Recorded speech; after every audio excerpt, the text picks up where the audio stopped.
What's up, Husker fans? Evan Bland here with Sam McKewon and Jimmy Watkins. It is hot outside, but pretty cool in here. We've got two guys sitting, one guy standing. It's the only time here. in my life I've been taller than you. You had a wild hair, though. You wanted to stand for the podcast today. Absolutely, This is groundbreaking, I believe. Absolutely, I wanted to stand. Why did you want to stand? Because I like standing. You do? Yeah, absolutely. I like it. It's just...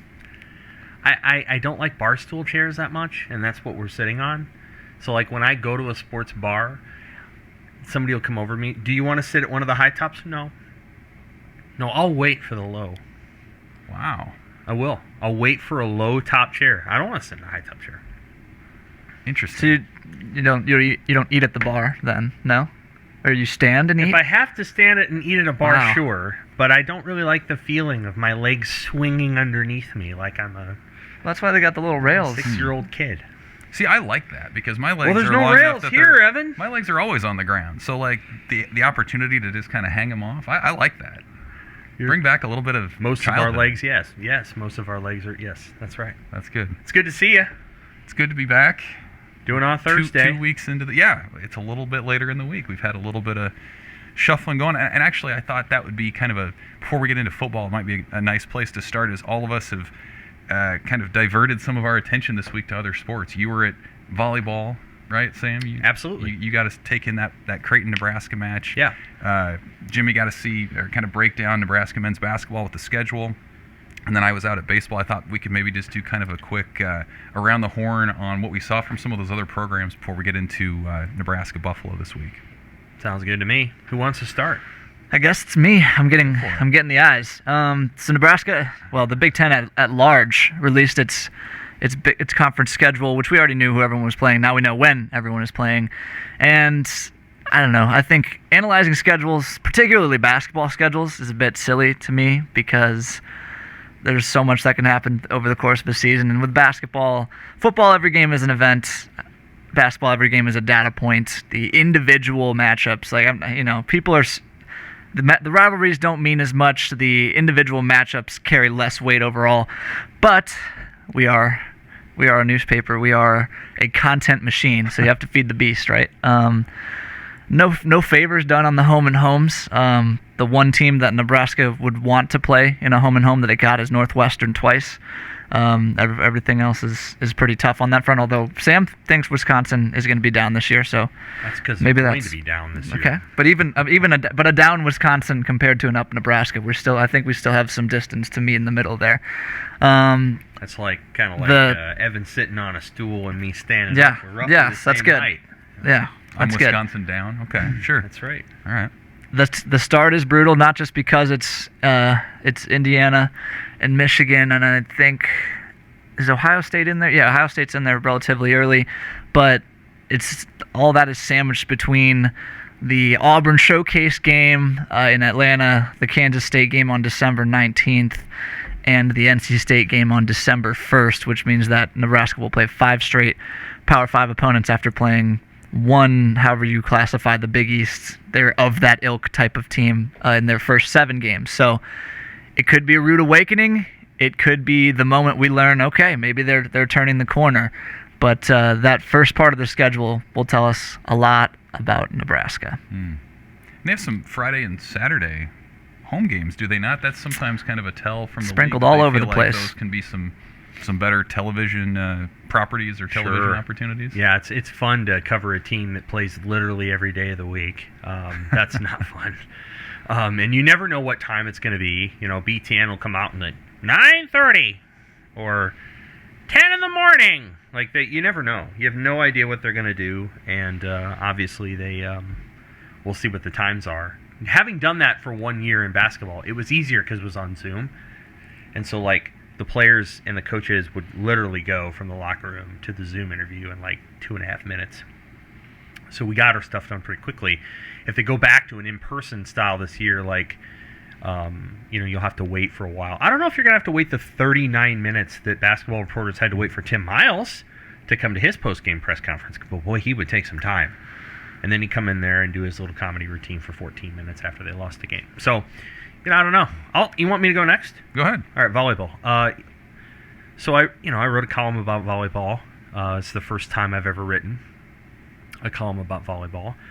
Now that I'm the sports editor, I care more about all the sports. So, I've always admired the sport. Let's be clear. I've always admired the way that they play, the speed and talent that's required, the athleticism, the reaction time. It's kind of like a combination of just so many different things. Kind of a combination of like tennis and baseball and football and all these other sports. And so I've loved that. Nebraska's volleyball team swept Creighton on Wednesday night. It was an impressive display of defensive wizardry, be the best way to put it. So the way that Nebraska sets its team up, or can set its team up, is they have a rare situation where they can have 3 defensive specialists on the floor at the same time in the back row. And if you're able to do that and you have a competent block, which Nebraska kind of does, even if Lawrence Stivrins isn't playing right now, it makes it really, really hard to score. Like, there's just not a lot of room to put the ball down. And so what happened last night to Creighton, which is a pretty good offensive team, is they were hitting into windows that were constantly covered. Just constantly covered. And that becomes really frustrating and demoralizing after a while when you're swinging and swinging and swinging and swinging and you don't have any success. Nebraska had 69 digs in a 3-set match. That's rare. It doesn't happen very much. Right. Nebraska averages about 15 digs going into the match per set.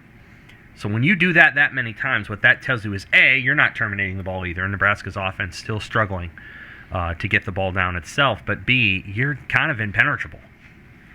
And so that was one of those, you don't necessarily see a lot of those in volleyball. Like, Nebraska tends to have this overwhelming, terrific offense that makes it really hard for teams to keep up because Nebraska can just be a scoring machine. This Nebraska team actually kind of struggles to score. Their freshmen have not gotten on track yet. They're really inconsistent, and they're missing Stivrins. Right? So instead of having Kayla Caffey and Lawrence Stivrins as your 2 middle blockers, it's Kayla Caffey and Callie Schwarzenbach. And, you're having to use an outside hitter who maybe isn't as good. So their offense hasn't gotten on track, but Cook has adjusted with this defensive lineup. Lexi Rodriguez, who's a freshman libero, as some people say. People say libero? I've never heard that. Yeah, there's a couple of different ways to say it. Libero is both cooler and that's the only way I've ever heard it. Yeah. Keonale Akana is the defensive specialist. She's not, I wouldn't describe her as a libero. And then Kenzie Knuckles is a really interesting player. She's kind of a tweener. She's about 5'10", 5'11", and can do a little bit of everything. And so rare is the volleyball team that's willing to put 3 players like that out on the court at once, but when you're that good, it's kind of fun to watch. And again, the reason it's interesting is because it's an anomaly. It isn't stuff you see a lot. And so Nebraska's doing it a little bit differently right now, and that's kind of cool. Do you think, like, the conversation with Nebraska volleyball is always so unique in that it's always about, will this team contend for a national title? How deep will they go? It's not about some of the other stuff. Do you feel like what Wednesday night's sweep was that sort of what they had to do to beat Creighton in this moment? Or do you think this is kind of the start of finding kind of that mix of players and style of play that'll help them make another deep run? I think you can take this style and make it portable from game to game, but I don't think that they can do what they want to do unless Stivrins comes back or one of these freshmen really takes off. And by that, the freshmen I'm talking about are Lindsay Krause, Allie Batenhorst, and Whitney Lauenstein. I think is how you say her last name. And all 3 of them have struggled. I mean, they've had up and downs. Now, you would expect that. This is like saying, this is like a freshman wide receiver. You would expect there to be struggles.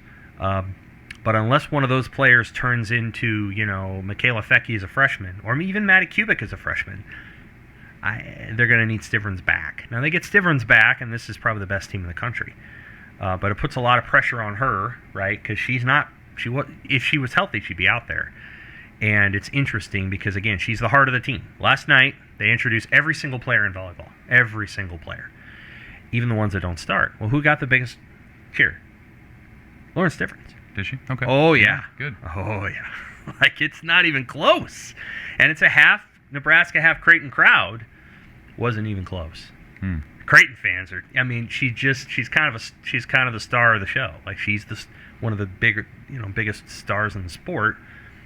And so this is a person who, eventually they want her to come back. And if she comes back, I think they can win the national title. If she doesn't, I think it will be hard. They'd have to play perfect. Okay.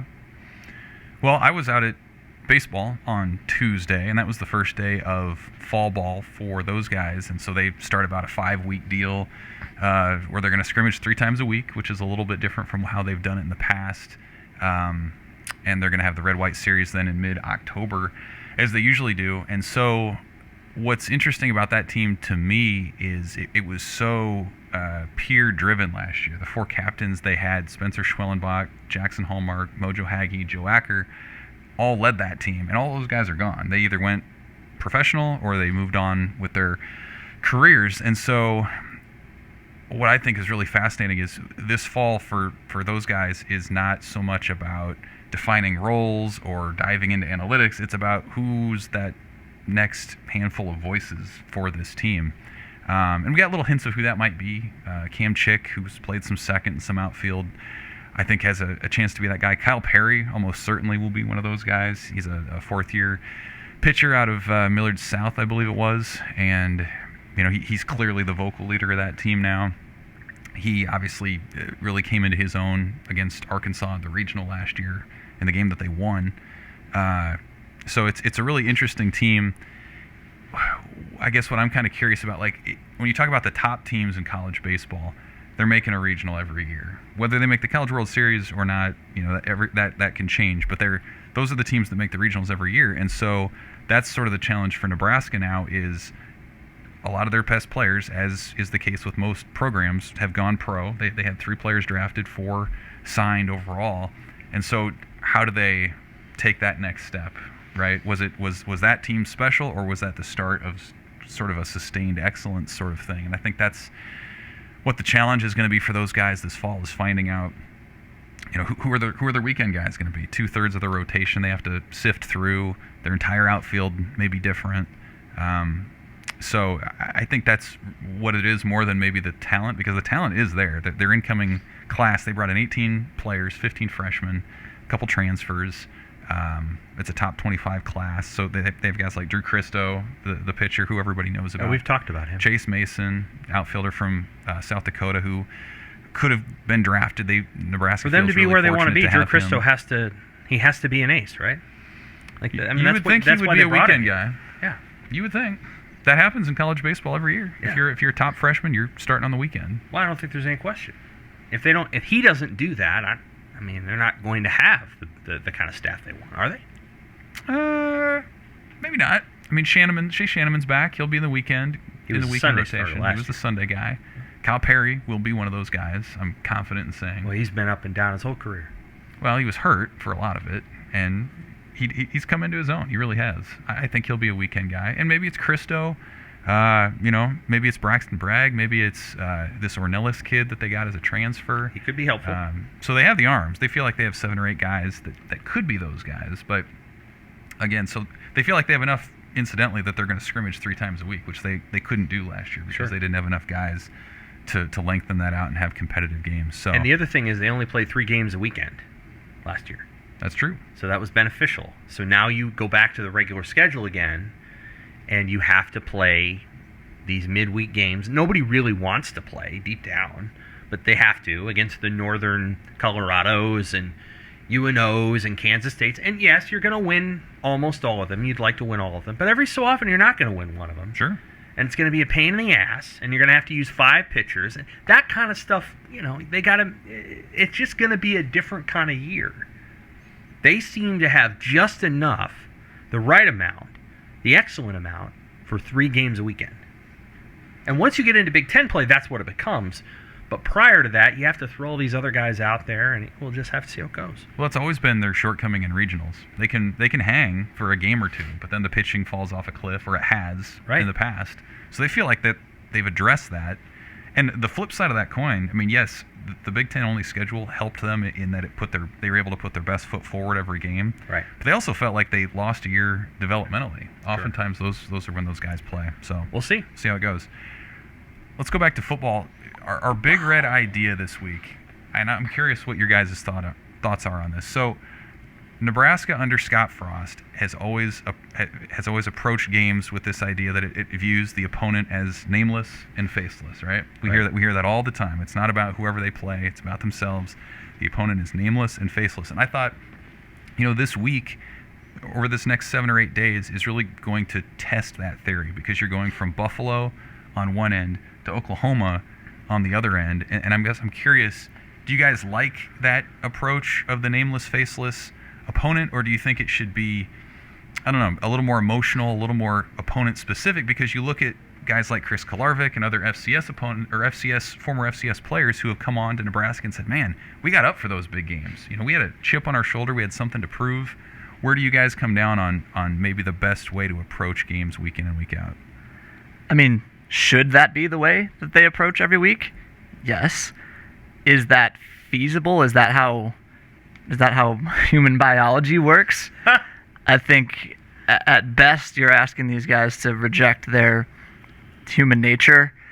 At worst, you're kidding yourself and the media, because the difference between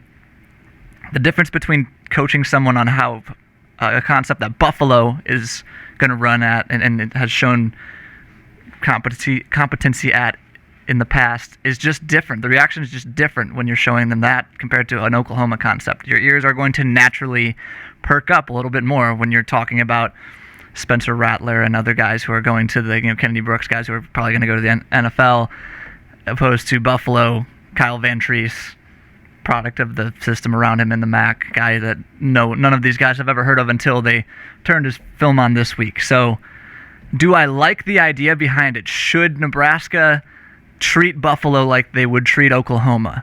Yes, of course. Is that realistic? I don't think so.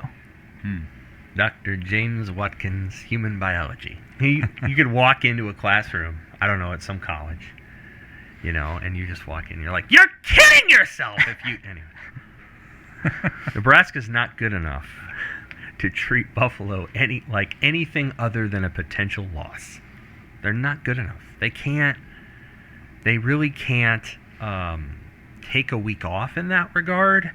I think there have been teams at Nebraska and historically that could, where you're like, like Nick Saban, for example, flipped out on his team Monday after they beat Miami 44-13, and then he went into the press conference and he's going on this extended riff about practice habits and whatever, and they're going to play Mercer. Now, what Nick Saban understands is there's no possible way my team's going to care about Mercer the way that they cared about Miami. He already knows that. And so he's guarding against it by going on some extended rant. They're going to beat Mercer by 63 points, but you know my point. Nebraska doesn't have that luxury. If they go into the first quarter against Buffalo and think that's just going to be, a nap and a smoke, they're going to lose. They're not going to win the game. So I agree that Oklahoma will get a little bit more, what's the right word, juice from the team, but they don't really have the luxury of taking a week off or thinking, here's a W that we can chalk up to our 44-year bowl streak. They haven't been to a bowl since Scott Frost got here. Each win is like another key that you have to turn to get to the one thing that everybody kind of knows will save his job. And the one thing they haven't done. Most of these guys haven't done it. JoJo, Ben Stilley, Markel DeSmook, they're the only ones who've been to a bowl game. And Connor Culp. Do you know who has been to a bowl game last year and the year before that? Marquis Stepp. Buffalo, that's right. Well, sure. Yeah. Buffalo has. So they don't have a chance to take it cool. I mean, now we'll see how it turns out Saturday, but I think it's good. Here's what I would say. I think it's good for Nebraska that they're playing Buffalo now and not playing Buffalo after they play Oklahoma. I think it's well timed, because if you played Oklahoma and maybe you played Oklahoma well and you lost, and then you got to go play Buffalo. I don't know that it would go as well. I think playing Buffalo before you play Oklahoma, they're going to have your full attention. You don't get to pay attention to Oklahoma until this game's over. So that's what I think. Yeah, I mean, the nameless, faceless thing, I feel like works better on a team like Buffalo than it does Oklahoma, because why take away your motivation, your extra motivation to prove yourself, the human nature that you're talking about? I mean, Nebraska knows that Oklahoma's on another level right now, so why not use that to your advantage instead of trying to spend some of your psychological energy convincing yourself that it's just about you, because it's not. It's about more than whether you make mistakes or don't make mistakes. So right, they're not good enough to do anything against Oklahoma other than focus on themselves too, though.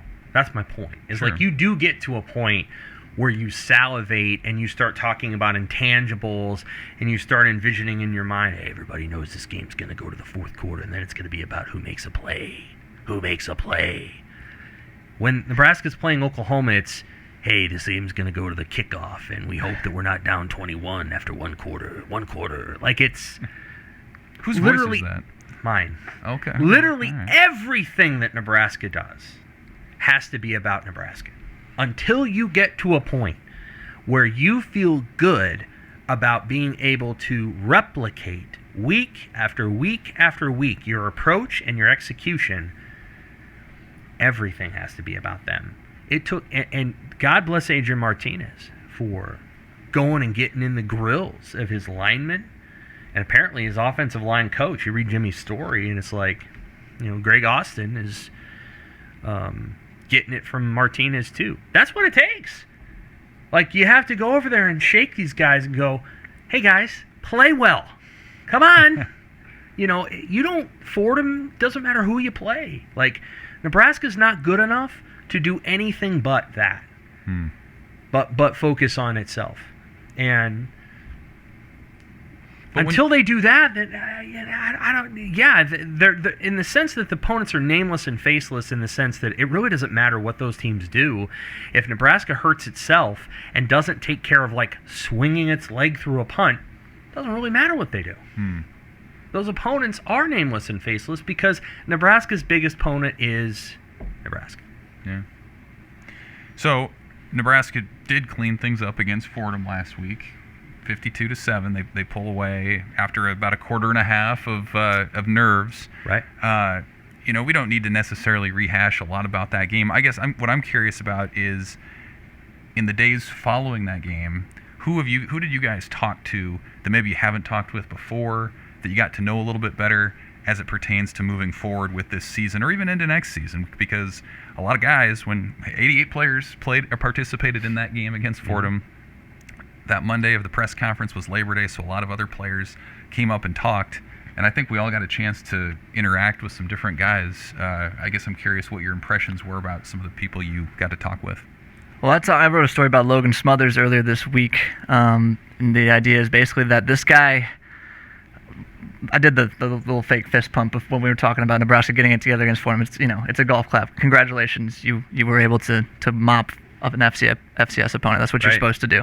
So it's really not even about what Logan Smothers did when he was in the game. It's more about how he carried himself in the huddle, how prepared he was for that moment, how his teammates responded to him. Did he look like a quarterback? Did he feel like a quarterback? And the resounding answer was yes. I mean, Ethan Piper tried to give him a pep talk before he went in the game. Smothers said, "No, I got this."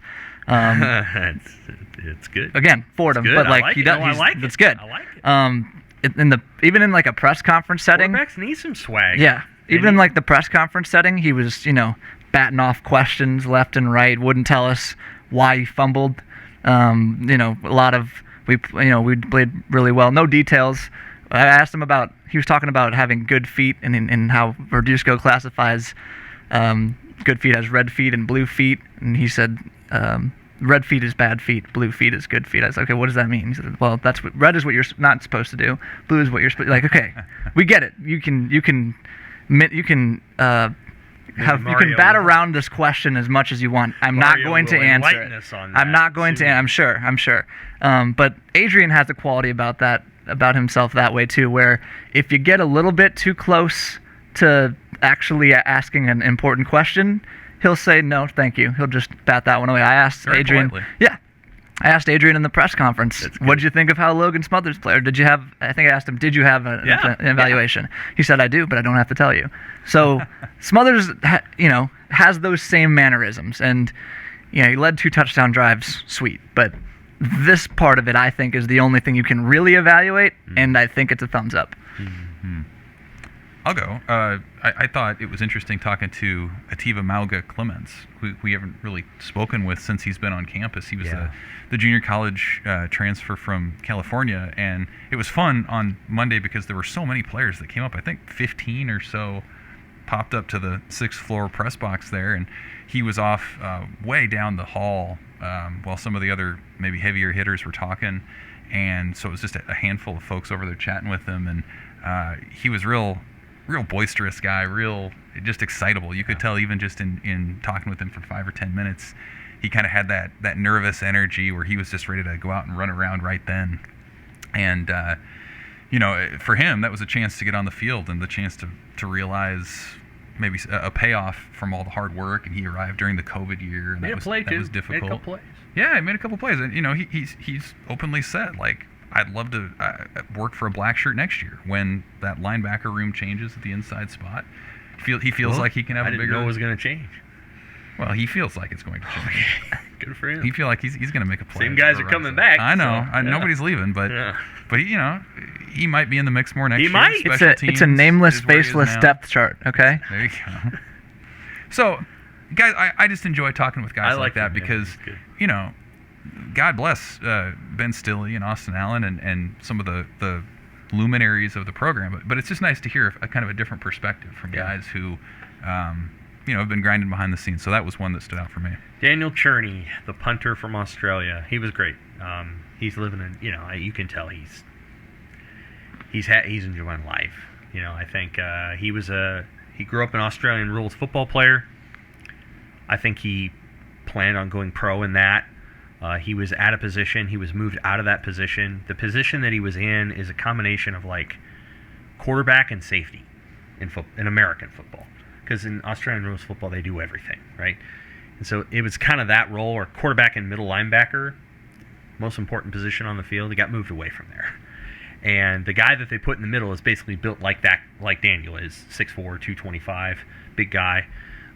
They took him out of there. I think he kind of lost his love for the sport, fell out of whatever with his club team, and then found American football. And I think he's still growing as a player. I think that's pretty obvious that athletically he's kind of off the charts for a punter. Like athletically he's really good, but the craft of punting is still an art form that he's working to master. And when he masters that, I think he could be a pretty good player.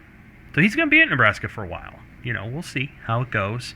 I think he's kind of got a year to prove it and see how good he is, and then I think you reevaluate the first 2 games. C+. I don't know. First game wasn't good. Second game was pretty good. So, I think you reevaluate that at the end of the year, because a guy like that's not going to walk on, and those aren't typically walk-on players. Those are usually scholarship guys. They're coming from Australia. They're coming across the ocean. You got to give them a scholarship. So I'll be curious to see how it goes from here. We'll see how it goes. But he's a really nice guy, and you appreciate who he is as a person. I know we're talking about very, very simple things in the punt game, like swinging your leg through the ball, but you'd mentioned the athleticism there. It sounds like there's some fake punt potential. Yeah, there could be. Absolutely. Yes. Absolutely. Yeah, he can run. You can tell he kind of likes the idea of almost being something more than a punter. Oh, yeah. He wants to learn about the game, all the different positions. Yeah.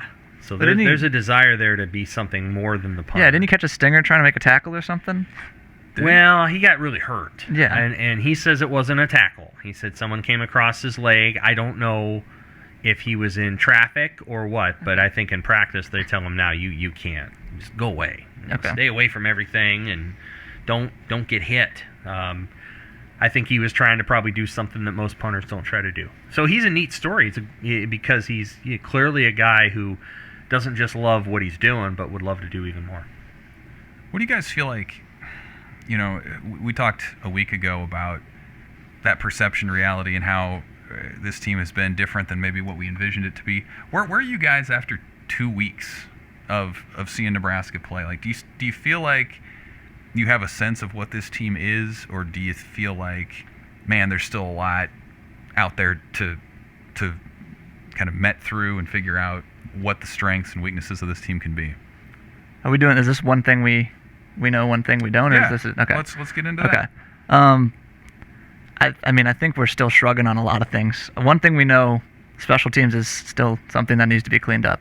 This is 2 straight weeks where Cam Taylor-Britt has been back there and made a pretty egregious return mistake. I like the one thing being a negative. Yeah. It's accurate. Yeah. In this case, it's accurate. That's what we know. And I mean, I got to say, this second one with Cam Taylor-Britt, that was a wicked hop. And sure, like, I know that they were saying he shouldn't have been trying to field it. You could argue he wasn't even trying to field it. It just popped up on him. It popped on him so quick. He was standing further back from the ball. So, I don't know. I'm giving Cam more leeway on that one than I am on the first one.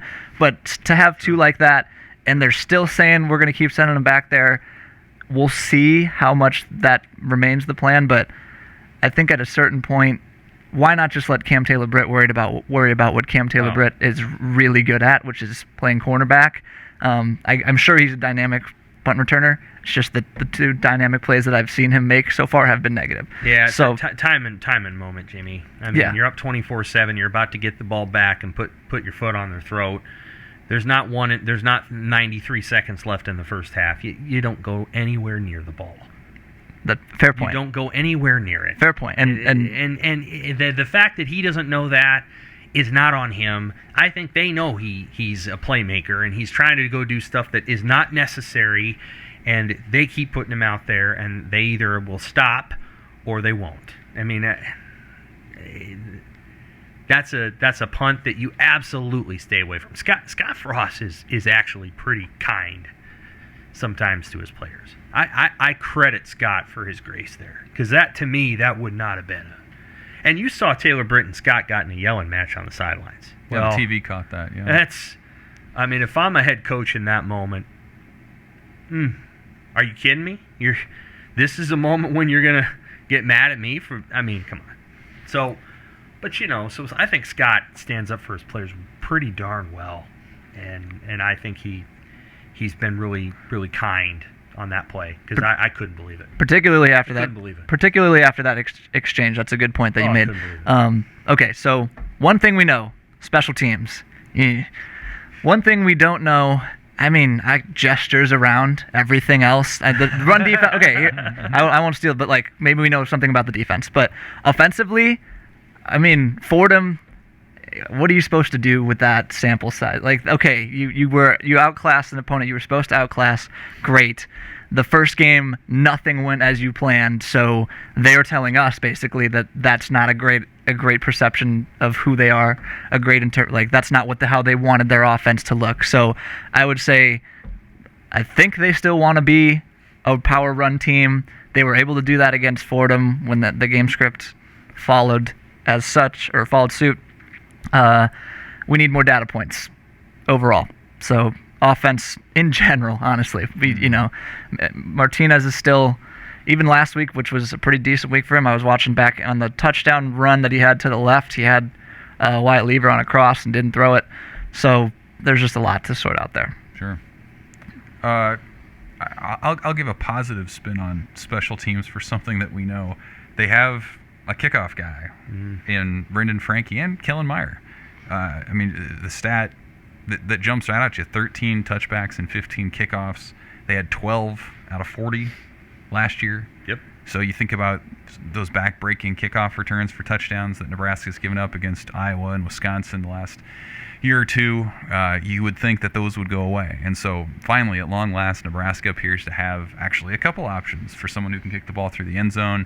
Given some of the other uncertainty within that unit, I think that's notable that they can count on that. And maybe if Nebraska wins a coin toss at some point, we'll see if they're confident enough to to defer, which would be pretty interesting. This will be the weekend. That they're going to win. That's your bold take. Nebraska wins the coin toss. Bold take. We win the toss. We are going to defer. And I'll, for my unknown too, I'll go with the offense and the running game too, where we don't know kind of where they're going to come down as all this offseason talk about being a downhill running team. They obviously abandoned that in the second half against Illinois when they didn't necessarily have to do that. And it's not just the want to, it's the offensive line still sort of coming together with some younger guys. The running back pecking order remains unclear. Maybe Marquise Stepp passed Gabe Ervin last week in terms of that guy that they feel like he can do it between the tackles. 2 games, 2 sideline huddles about, they're not in the alignment that we thought they were going to be in. That, Martinez and his ability to fire up those guys. I just think there's a lot up in the air still about, can Nebraska have any kind of an offensive identity, and can it be in the run game? I don't know. The first game wasn't encouraging in that sense. The second game really didn't tell us much because they cruised most of the way. I had somebody call me a couple weeks ago and say, why don't they just sneak the ball up the middle against Illinois? The middle was wide open. Why didn't he just take the snap and sneak it? That's an interesting offense to try. It might have worked. You never know. Would have worked in Madden. Those video games, you could sneak for like 3 or 4 yards on every carry. That's right. And those are the worst guys to play. You ever play those guys where they took up the whole quarter with their drive? Sure. And it was usually in Bill Walsh college football, but they just took up the whole quarter with the drive. They scored. You scored in about 13 seconds, and then they took that whole. Yep. By the way, I think that's who Nebraska wants to be. Well, they wouldn't mind scoring fast. A version of it. They wouldn't mind scoring fast. No one cares. No one's ever going to kick scoring fast out of the bed. Sure. But granted, there are ways of scoring fast where you're trying to, and there's ways of where, I guess no one decided to tackle Jonathan Taylor, so he just had to run 87 yards. Okay, so what's the one thing I feel pretty good about? One thing that I know. I know Nebraska's defensive scheme is pretty sound. I've watched both games again a couple of times. There are things about Nebraska's defense that are imperfect because of the personnel that's on the field. But you can see the game plan, you can see the vision, and the thing that I like about watching one of their games is when something goes wrong, I know why. When something goes wrong, and some team pops a big play against the Husker defense, I know why. I can see it. Oh, that guy went there. Oh, Cam got kind of trapped inside. Oh, Garrett Nelson got turned, and he can't get turned there. And, he wasn't trying to get turned. He wasn't Alex Davis standing perpendicular to the line of scrimmage. Don't know why you're doing when I watch it, I know why. And to be very honest with you, this is going to really freak people out.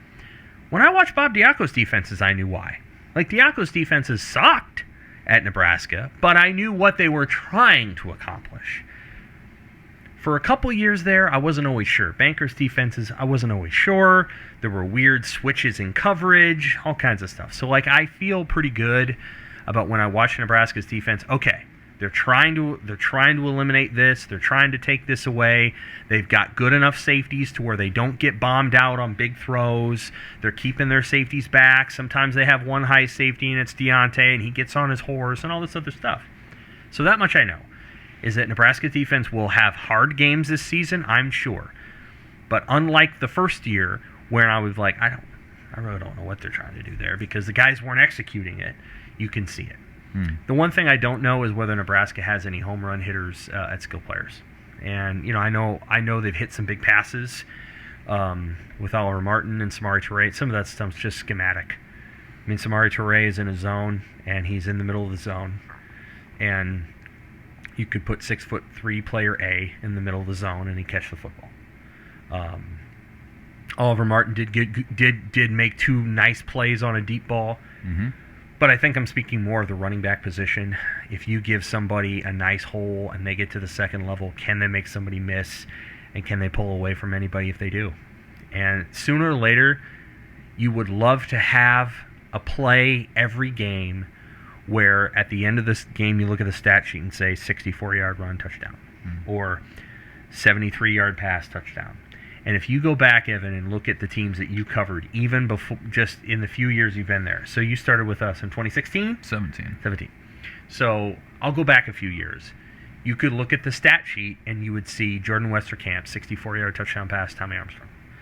Or you would see Terrell Newby, 65-yard touchdown run.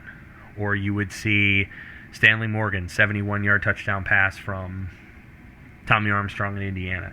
They had guys that once a game could hit a 3-run homer. Mm-hmm. And Scott Frost's offense dearly needs that, because there are moments where you're like, oh, they hit something. They had the play call. The play call was good. The defense that was called against the play call was good, and it should pop for 50, and it pops for 12. So that skill player piece, that's still a jury's out for me, because I don't see those guys that can just make huge plays once they get to the second level. And that's been the case really since 2017, I would say. Stanley had it in his 2018, and Ozigbo had the 60-yard run. He had his moments. Mo Washington had that. Yeah, Mo did, I suppose. He did. I mean, we got to give Mo credit. He did. 75-yard touchdown at Colorado. That game's going way in the wrong direction, and all of a sudden Mo does something. Right. They haven't had it since he left. That's the problem, is that when Washington was removed from the team, whatever you want to call that, disappeared for a week or two, they haven't had the guy that's come back and been able to do that. Yeah. The closest thing they got to it, we joke about when we were joking preseason, who might be the bell cow back. It's the same thing with this. Who's the home run hitter? It's the quarterback. It's Adrian Martinez scrambling out, and not that he made a fantastic play against Illinois to run for a 75-yard touchdown, but he's the guy. He's the guy. He's the guy that had to do it, Jimmy. That's a great point. He is the player who did that. The problem is that you can take that away, and you can find a way to take a quarterback away. You can't always take away a running back if he makes a guy miss in the open field, and we just haven't seen it yet. Before we get to picks, give me one key for Nebraska to beat Buffalo, or if you think they will, and maybe a score or range that you think this thing might finish in. Both these teams want to run the ball a lot and keep doing that. I think the key is pretty simple. Block better than Buffalo blocks. Run the ball better than Buffalo runs the ball. Put them in disadvantageous situation. Make Kyle Van Treese have to make plays outside of the friendly confines of when Buffalo wants him to make plays. They like to throw deep off of play action. They like to move the pocket for him. They have designed their offense to be very quarterback friendly. It's much harder to be in a quarterback friendly environment if you are in a disadvantageous situation, if you're down 10-14 in the second half. So start fast, run the ball, block well, run the ball well, stop Buffalo from running the ball early. If they get ahead early, I think it's going to be I don't think this is going to be a pretty win or a show-me win, but I think they can cruise a little bit if they can get off to a good start. Yeah, I kind of come down in the 24-13 range. I think Nebraska can do it, and really, the key for them, I think, is the same as it usually is. Stop the run the ball, and avoid the stupid mistakes, whether that's the penalties, the giveaways, whatever it might be. And then you throw in the fact that it's mid-90s temperatures forecasted for Saturday. It's going to feel well over 100 on the field. You would think that Nebraska's depth could win the day there, and they could start wearing down their opponent in the second half. I don't know if it'll play out that way, but I think it's kind of their conventional path to winning this thing. 28-24 Nebraska. I think it'll be a tight game. Would love to be wrong. Would love to be able to look forward to Oklahoma by the third quarter. Maybe that'll be the case. I think it's going to be a tough one. I think Buffalo's defensive line will win early. It's small and agile. I think Buffalo's offensive line comes off the ball pretty well, and Nebraska will have to adjust to that. I do think that Buffalo's defense will take some chances, and when they take chances, Nebraska needs to hit jackpot. And there's going to be moments where you're like, man, they're just not running the ball today, are they? And those are the moments where Nebraska's got to be able to hit a throw. So we'll see. I'm not as optimistic as you guys. I think it's going to be a tough game. I don't know that Nebraska can just go downhill on a team and dominate them. Maybe I'm wrong. Want to be wrong. Maybe I will be wrong. I guess we'll find out. Nebraska's a 13.5, 14-point favorite, so it's not like it's expected to be down to the wire, but it might be. How'd those picks shape up in week 1? How'd the picks shape up? Jimmy went 9-3. Evan went 9-3. I went 7-5. You want to know where I went wrong? I'll tell you where. Where'd you go wrong? So, Boise? we both all would have ended up 8-4 if Boise would have held on to a 21-0 lead against UC. He says without a trace of bitterness. Okay. The United States Air Force Academy at Navy. I'm going Air Force. Too, I'm going Air Force. Can't go against the Air Force. My brother and his wife were in it. My grandpa was in the Navy, though. Was he? Cool. The Johnny Majors Bowl, Pittsburgh at Tennessee. Jimmy, do you know who Johnny Majors is? What? Do you know who Johnny Majors is? No. Okay. Do you, Evan? Not really, no. Ladies and gentlemen listening to the podcast, they do not know who Johnny Majors is. Johnny Majors won a national championship as a coach in 1976 at Pittsburgh. He took a job at Tennessee after that in the 1980s. Won the famous Sugar Bowl game against Miami. Had one of the best teams in the country, I think, in 86 or 87 at Tennessee. Then he went back to Pittsburgh after that. So hence, the Pittsburgh-Tennessee Johnny Majors Bowl. I like it. He was a pretty well-known coach in the 70s and 80s. A tad before my time there, but I appreciate the knowledge. Johnny Majors Bowl. Pittsburgh at Tennessee. Tennessee. Give me Tennessee. Tennessee. Great song. Fun fact, prior to last week's game, Pittsburgh was the last college football team I had watched in person. Playing my Ohio Bobcats at Heinz Field a couple years ago. Oh. I'll take Pittsburgh. Pitt. All right. It's also sort of the Steve Peterson Bowl because Steve Peterson worked briefly at Tennessee. And he also, obviously, was the AD at The Pittsburgh. Steve Peterson Bowl. Love it. I don't know if Mark Bain fits in there either. I don't know if he worked at Tennessee. Rutgers at Syracuse. Rutgers rolled over Temple last week, and Syracuse beat your Ohio Bobcats 28-9. That was a pretty good win for Syracuse, actually. It was. This game is in the Dome. I don't know if they call it the Carrier Dome anymore, but it is in the Dome. It's Rutgers, Syracuse. I got Rutgers. Team Shiano. Greg Schiano. Rutgers. Texas A&M at Colorado. Folsom Field is a snake pit. I'm not sure we're going to have too many differences if we go down this list here. I mean, I'm just telling you, Folsom Field is a snake pit. Okay. They've lost, for whatever reason, Colorado has a lot of success beating teams there. It must be the altitude. I don't know. Could Right. be. Remember when we asked Scott Frost about the altitude in 2019? I do. Yeah. it doesn't Whatever. matter. Yeah. And lost 17-0 lead. Remember when we asked later that year about the cold at Minnesota? Yeah. Yeah. The no hoodies. Yeah, that was always fun. And they lost there. Give me A&M. Probably handily. A&M. Yeah. Jimmy? Give me A&M as well. A&M. A&M for me as well. California at TCU. TCU. TC who? Mm-hmm. Yeah. Same. TCU. Horned frogs. Okay. I'll take TCU as well. Look at us. Appy State at Miami. Appalachian State at Miami. Miami got housed last week. Appalachian State would have gotten housed against Alabama. However, what do we think? Miami. I can't say that getting blown out by Alabama means they lose to Appalachian State. Give me the Canes. I guess I'm going with Zaxby's. Wow. Appy State. The Holy War. Utah, BYU. Late night fun. This game's always so tricky. I'll go Utah. It's at Lavelle Edwards Stadium, by the way. I'm going BYU. Okay. Any reason?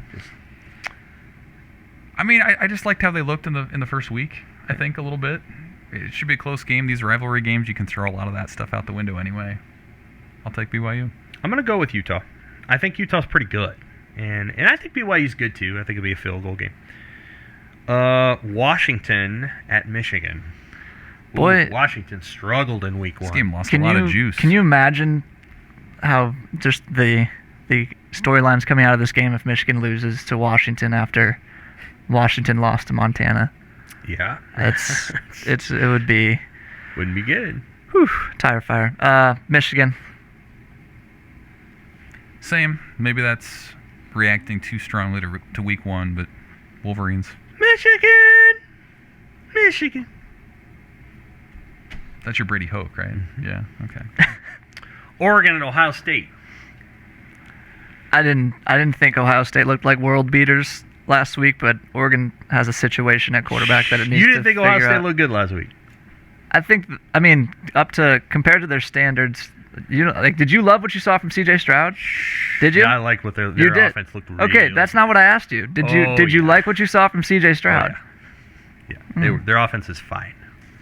Their offense is fine when they're kicking offense. That's fine. No, sure, but against Minnesota, great. Minnesota's defense is not very good, and I know Ohio State's going to look great. Ohio State's going to look great at a lot of times because they have a great infrastructure. They have a great offensive line. Henderson. Great skill players all over the field. And they have the other guy, the little tank. Yes. What was his name? Mayan Williams? Oh, man. Yep. 3-star guy who got to start there. That's a good story. But I don't know. All right, so who you taking? Hold on. I want to belabor this a little bit longer. Okay.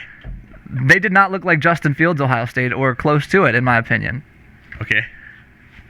Well, they looked like that on offense. Did Justin Fields play defense last year for? I don't know. I think they looked about the same on defense, and the downgrade at quarterback matters to me. So, that being said, Oregon doesn't really know what it's doing at quarterback whatsoever. So, Ohio State. Anthony Brown is Oregon's quarterback. Yeah. So my take on Ohio State is they don't have a good enough defensive coordinator, and it's going to hurt them when they have to play Alabama. But otherwise, I think they're going to win out. Yeah, I'll take Ohio State. They have enough talent that not even Master Teague can see the field at running back right now. What about Master Teague? That's how deep they are. Master Teague is 4th-string. That's what's about Master Teague. Wow. Iowa. That's an inside joke, Jimmy, that we're going to keep going for as long as we cover this together. Yeah. He'll be in the NFL next year, and we'll be like, That'd be good. What's Master Teague doing? There he is. What about him? What about him? He's going to make someone's roster. Iowa at Iowa State. All right, so this is a huge game, Cy-Hawk rivalry. Biggest game in the rivalry's history. Very cool moment, for Ames. And fascinating. Sort of the have is Iowa has always been the have in this rivalry. The have-not's always been Iowa State.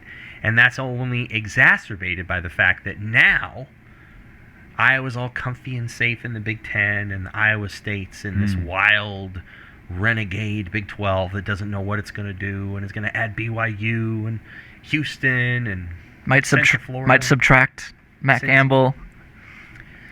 Yeah, I mean this is a tough moment for Iowa State. So this is the best team they've ever had. Probably the last chance they're going to have to play in a real Big 12. All the rest. Who do you think? Iowa State. I like Iowa. I think Brock Purdy. I'm always nervous about that guy. All right. Well, they didn't play very well against Northern Iowa, but Northern Iowa has a weird amount of success against Iowa and Iowa State. They always have. I'm gonna go Iowa State. I mean, I was surprised to learn that Matt Campbell had not beaten the Hawkeyes yet. Yeah. That surprised me. But I'm gonna do my best not to overreact to week one. I mean, the Northern Iowa thing, like you said, they always play them close. Indiana, the way they lost to Iowa, maybe the Hoosiers aren't what everybody thought they were coming in. I'm going to do my best not to overreact. I think the Cyclones have been the better team. They have the better offense. I think they're going to pull it out. I think Iowa State, and I think it'll be a great game, and I think they're going to pull it off, and they're going to rush the field and all the rest, and I want that for them. I think that's more my heart talking a little bit. But it would be good because that league and that particular program hasn't been treated very well by the Big 12. So Iowa State, well, there's some differences, There's some differences in these picks. We'll see. That Appy State one is a flex one. Could go either way. I get that one. Neither one of you get that one. All of a sudden, I'm right back in there. I got a couple of those myself, so we'll see how it plays. Did you? I went pretty chalky this week. BYU. And Tennessee. It's a coin flip game. Well, fine. I'll tell you what it is it's a uniform game. Yeah. That's a great uniform game. Great helmet game. And Rocky Top is, in my opinion, the best fight song out there. Ooh. I love Fair enough. the Rocky Top fight song. It's top 5, no question. I'll put Michigan at the top. I don't like Michigan's football program very much, but that Hail to the Victors is pretty good. Song. I like Fight On. Okay. That's good too. Yeah. Yes, those are all quite good. We'll have to have a top 5 fight songs. We've got 3 right there. Yeah. Well, I'd Kind of spoiling the content. I'd put Texas and Notre Dame in there too, but just for their songs. Texas is catchy. Notre Dame kind of has 2. So they have the dun dun dun dun, but then right after they score the touchdown, it's that other little thing, and I like them both. Dun dun dun dun dun dun dun. Yeah, whatever that is. Right. They have 2. Nebraska kind of has 2. They do. Hail Varsity, and then they have There Is No Place Like Nebraska. Yep. Exactly. I like that There Is No Place Like Nebraska the more between the two of them. Can I get a take from you guys on high schools biting the style of those, like not having their own fight song, just picking a college fight song, right? As often is the case. My high school has Iowa State's fight song. Dun dun dun dun dun dun dun dun dun dun. Yeah. Shouldn't there I don't know, the band alumni? Can't we come up with an original fight song though? I went Southeast have Nebraska. I went to Lincoln Southeast. They paid to have their own created, like All back right. in the day. They have their own unique fight song, I like and it's that. actually very catchy. It has a lot of similarities to, I think, Central Tennessee State, whatever it is. Okay. Well, very recognizable. Middle Tennessee State. It might be Middle Tennessee State. That's what it is. And so Real it's similar. tomato ketchup. It's similar to that, but a little bit. It's its own unique thing. I And wish there was a Central Tennessee, and I wish they played Middle Tennessee. Lincoln High is almost a clone of Nebraska. Right. I figured one of them was. Yeah. Lincoln High, very similar. So I should pull up the Miller North fight song. I assume it's still dun dun dun dun dun dun dun. And they used to print the words on this cool silver cup. One of those big cups had an MN on it. I used to have that thing until like 5 years ago. it's catchy stuff. It You is get some big brass going. You get the trombone. All that good Were stuff. you first of all, do that again. I Okay. Did you play in the band? I don't even know. did. Yeah, I played a baritone, which sounds like a trombone but looks like a trumpet. Okay. So it was a But it's not bass. functionally, so you don't do that. No, you play it like a trumpet, but it's just bigger. It was great. I played a trombone for about 9 seconds in 4th grade for Mr. Grimes at Gates Elementary in Grand Island. 4th grade. Wow. 4th grade. That's early. Maybe it was 5th grade. No, it was 5th grade. Okay, So there you Mr. go. Grimes, 5th grade, Gates Elementary in Grand Island, Nebraska. And the first song that we had to play was... Hot cross buns? That was the second song. Rocky Top. Oh, wow. Wow. And the look that he had on his face when I did that trombone was a very gentle but pained look of, son, don't ever play this instrument again. Now, he didn't say that. He was like, oh, that was good. But the look was, what are you doing? That didn't sound anything like anything. It sounded like a dead animal, or an animal that was about to be dead. That was the entire extent of my musical playing career. Was about 4 or 5 weeks, and then going home and practicing, and my mom going, "You have to stop doing that," because it was so bad. And playing the trombone, which is what I played, I wasn't any good at that either. What if? No, there's no what if there. Top 5 next week. I was pretty good at playing the triangle. I could do the ding, that. There you go. And I could dip my knees when I did. I just had a rhythm to it. I could even kind of go inside the triangle like it was a dinner bell. Top 5 marching band origin stories next week. Were you in the band too? No. My mom threatened me that she would make me join band if I didn't try to do something else musically, so I've ended up taking guitar lessons for like 2 years. Became disinterested. I don't know. I filled my quota. I practiced not enough. Became disinterested, and eventually just wore her down. Didn't have to join the band. But did you have to do something else? No, I mean she just wanted to get my dip my toe in there and have some sort of musical touch to me. So I guess it worked. I don't know. I think that guitar has been given away to a jazz band, high school jazz band since then. So there's always a jazz band, isn't there? No. Sure. What are you in, jazz band? What are you playing? Oh, lots of Coltrane. No, you're not. You're playing like they're playing like Mustang Sally. They're playing all the Zoot Suit chords. Ryan. That's right. They're playing all the chords that the kids who actually want to play guitar are told you don't have to worry about that. That's just for jazz. That's Yeah. right. Like the whole thing with everything's jazz now. Like, what is that? Miles Davis Sketches of Spain? No, it's Mustang Sally. Here we go now. That's Right. not jazz. That's just a song that has pep. It's just groovy. Yeah. Groovy. Yeah, groovy. Jazz is The groovy. jazz band. You mean Yeah. it's just a pep band? And you decided to put the word jazz in there so that it sounded sort of sophisticated? All right. All right, Sam's think been we're standing done. for about an hour here, so we're gonna let him sit down. Thanks for listening. Stay hydrated this weekend if you're going to the game. It's gonna be a really hot one out there, and we'll see how it goes, and then on to Oklahoma. Thanks for watching. See ya.